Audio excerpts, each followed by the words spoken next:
بسم الله الرحمن الرحيم واعتصموا بحبل الله جميعا ولا تفرقوا واذكروا نعمة الله عليكم إذ كنتم أعداء فألف بين قلوبكم فأصبحتم بنعمته إخوانا صدق الله العظيم. بہارے نو تھے تم ماضی میں اب بادے خزاں تم ہو. بہارے نو تھے تم ماضی میں اب بادے خزاں تم ہو.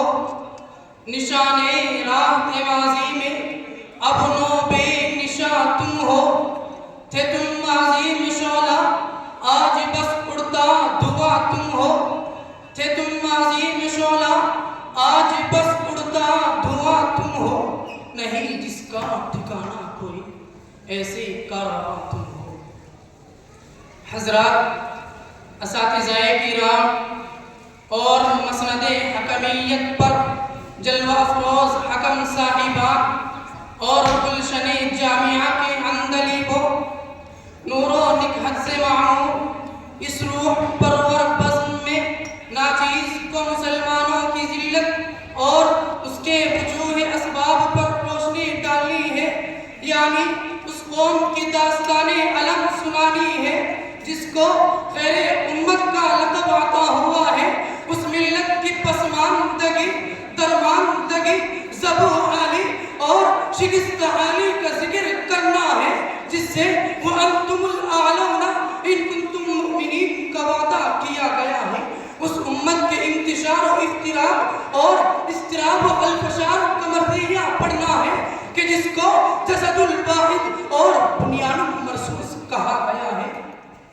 اس قوم مسلم کی محکومیت و مغلوبیت اور مقہوریت کو بیان کرنا ہے کہ جس کی حکومت و قیادت کے گواہ عرب و عجم ہے. اس قوم کی بربادی کا ذکر کرنا ہے کہ جس قوم کے ماضی نے خلفائے راشدین کا دور دیکھا ہے. اس قوم کا رونا رونا ہے کہ جس کی شان و شوکت کے پرچم صحرائے افریقہ سے دیوار چین تک، مصر سے ایشیائے کوچک تک، فارس سے اسکندریہ تک، خراساں سے آذربائیجان تک، دریائے سندھ سے مراکش و اسپین تک لہرائے. اور جس قوم نے مغرب کے کلیساؤں میں نعرہ توحید سے ہنگامے بپا کر دیے. حضرات، ایک دور تھا کہ ہمارے تصور سے بڑی بڑی حکومتوں کے فرما روا لرزبہ اندام ہو جاتے تھے اور بڑی بڑی ظالم جابر سلطنتیں کانپ جایا کرتی تھی. مغرب کی وادیوں میں گونجی اذاں ہماری، مغرب کی وادیوں میں گونجی اذاں ہماری، تھمتا نہ تھا کسی سے اسی لیے رواں ہمارا. حضرات، تاریخ کے پڑھنے والوں نے پڑھا ہوگا کہ جب مسلمان عورتوں اور بچوں کا قافلہ سندھی ڈاکو کے ہاتھوں سے لٹا تو ایک بچی نے عدس عجاب کی آواز لگائی تو اسلام کا ایک جری شیر محمد بن قاسم نے ہندوستانیوں پر یلغار کر دی اور بڑے بڑے شیطانی چیلوں کی نیندیں حرام کر دی. یہاں تک کہ سندھ مسلمانوں کا ایک قلعہ شمار کیا جانے لگا. یہی نہیں، مسلمانوں کی تاریخ بہت طویل ہے. اگر اس تاریخ میں ایک طرف خالد بن ولید جیسے سیف اللہ نظر آئیں گے تو دوسری طرف صلیبیوں سے ٹکرانے والا صلاح الدین ایوبی جیسا فاتح بیت المقدس نظر آئے گا.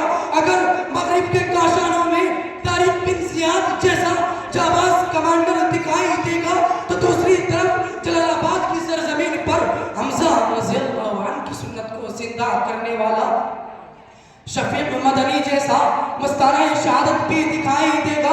اگر میسور کی دھرتی پر جام شہادت کو نوش کرنے والا سلطان ٹیپو جیسا شب توحید اور رسالت کا بے باک پروانہ ملے گا تو دوسری طرف جلال آباد کی سرزمین پر حمزہ رضی اللہ عنہ کی سنت کو زندہ کرنے والا شفیق مدنی جیسا مستانہ شہادت بھی دکھائی دے گا.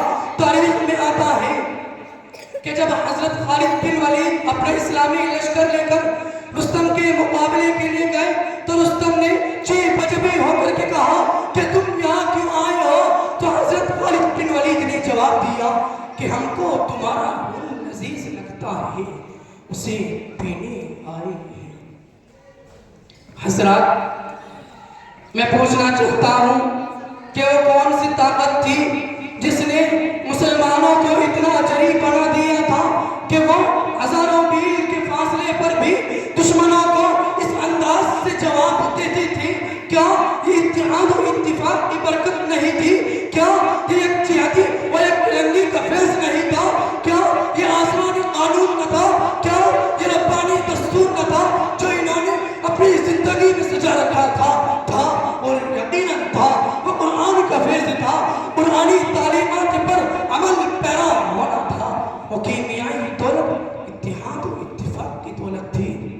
لیکن آج یہ دولت ہم سے چھوٹ گئی ہے، آج اس میراث کو ہم نے ٹکرا دیا، اور جب سے ہم نے اس میراث کو گوایا ہے ہم غیر مسلط اور رسوائی کے ہمیں پیغام بھیجیں گے۔